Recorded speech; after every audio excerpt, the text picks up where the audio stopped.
আসসালামু আলাইকুম। আমি আশা সিদ্দিকা ঋতু নতুন আরও একটি ভিডিও দেখার জন্য আপনাদের সবাইকে স্বাগত জানাচ্ছি। আশা করছি কাছে দূরে যে যেখান থেকে আমার এই ভিডিওটি দেখছেন সবাই অনেক ভালো আছেন, আর আমিও আল্লাহ তাআলার অশেষ রহমতে আলহামদুলিল্লাহ অনেক ভালো আছি। বেশ কয়েকদিন ধরেই সকাল থেকে রাত পর্যন্ত ভীষণই ব্যস্ত সময় পার করছি। তো সব মিলিয়ে বাচ্চাদের জন্য সময় নিয়ে আর সেভাবে টিফিনটা রেডি করা হচ্ছে না। তো যেহেতু নিজে রেডি করতে পারছি না, এই কারণে সময় নিয়ে চলে গিয়েছিলাম একটু ফ্রোজেন ফুড কিনে আনার জন্য। আসলে বাচ্চাদের টিফিনটা যদি একটু রেডি থাকে তাহলে কিন্তু সকালের কাজকর্মগুলো অনেকাংশেই কমে যায়। তো এই কারণে আমি কিন্তু সময় পেলেই বাচ্চাদের টিফিনগুলো রেডি করে ফ্রোজেন করে রাখি। তবে এখন যেহেতু খুবই ব্যস্ত সময় পার করছি, সে কারণেই কেনা ফুডগুলোই ওদেরকে সার্ভ করতে হচ্ছে।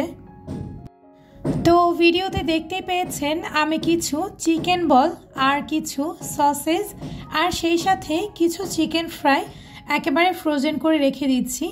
এতে করে আমার মোটামুটি 15 থেকে 20 দিন অনায়াসে রিল্যাক্সে কেটে যাবে। তো সকাল সকাল বাচ্চাদের ফ্রোজেন ফুডগুলো রেডি করে ফ্রিজে রেখে দিলাম, আর সেই সাথে এদিকে আমি চলে এসেছি দুপুরের খাবারগুলো রান্না করে নেওয়ার জন্য। আজকের দিনটা ছিল শুক্রবার, আর শুক্রবার আসলেই আমি চেষ্টা করি বাচ্চাদের পছন্দের কিছু খাবার রেডি করার, কারণ পুরো সপ্তাহ জুড়েই যেহেতু অনেক বেশি ব্যস্ত থাকি। তো চেষ্টা করেছি বাবুদের পছন্দের একটা খাবার রান্না করে দেওয়ার। তবে যেহেতু হাতে অনেক কাজ, এই কারণেই বেশি ঝামেলাও যেতে চাচ্ছিলাম না, এই জন্যই শর্টকাটে পোলাও আর রোস্টটা রান্না করে নিচ্ছিলাম। সত্যি কথা বলতে বেশ কয়েকটা দিন হয়ে গিয়েছে আমার একেবারেই রান্নাবাড়ি করতে ইচ্ছে করছে না। তবে বাচ্চা যেহেতু আছে, এই কারণেই মন না চাইলেও কিন্তু বাচ্চাদের ইচ্ছে মতন বা ওদের পছন্দ মতন কোনো খাবার আমাকে রান্না করতেই হচ্ছে। আসলে এই মন খারাপের পেছনেও একটা বড় রিজন আছে, আর সেটা হচ্ছে আমার এই বাসাটা নিয়ে। যখন থেকে শুনেছি বাসা শিফট করতে হবে, ঠিক তখন থেকেই আমার মনটা আসলে অনেক বেশি খারাপ। আর যতই দিন এগিয়ে যাচ্ছে ততই মনে হচ্ছে আমার যেন সময় শেষ হয়ে যাচ্ছে। আমাকে মনে হয় সব কিছুর মায়া ত্যাগ করতে হবে। বারবারই নিজের মনকে সান্ত্বনা দেই, তারপরেও কেন জানি না মনটা একদমই মানতেই চায় না। আসলে এই বাসাটা হচ্ছে আমার জীবনের প্রথম নিজের বাসা।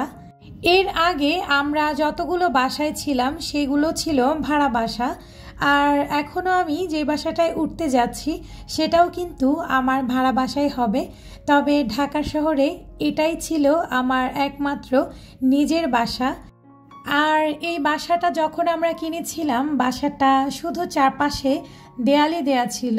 তবে বাসাটা কেনার পর থেকে টাইলস থেকে শুরু করে রং বা যাবতীয় আমার ঘরে যত জিনিসপত্র দেখেন সব কিছুই কিন্তু আমার নিজে হাতে কেনা।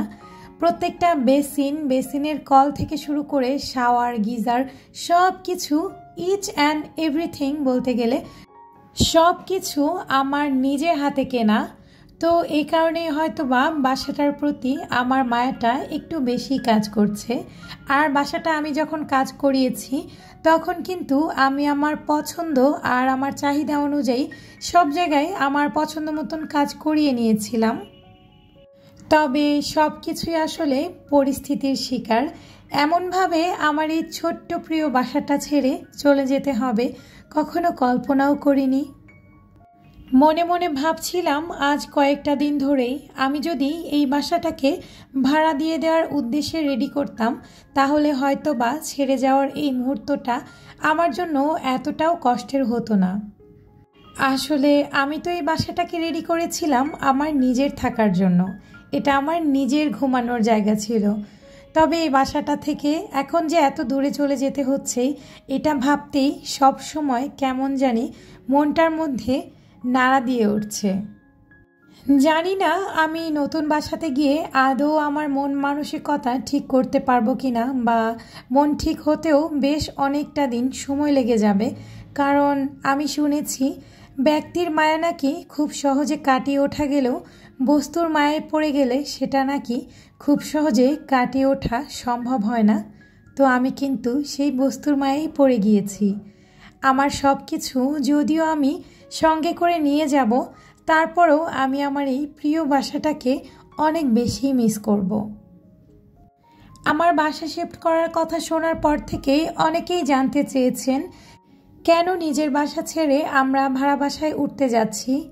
আসলে যে কোনো কাজের পেছনেই কিন্তু অনেকগুলো কারণ থাকে। তো আপনারা অনেকেই জানেন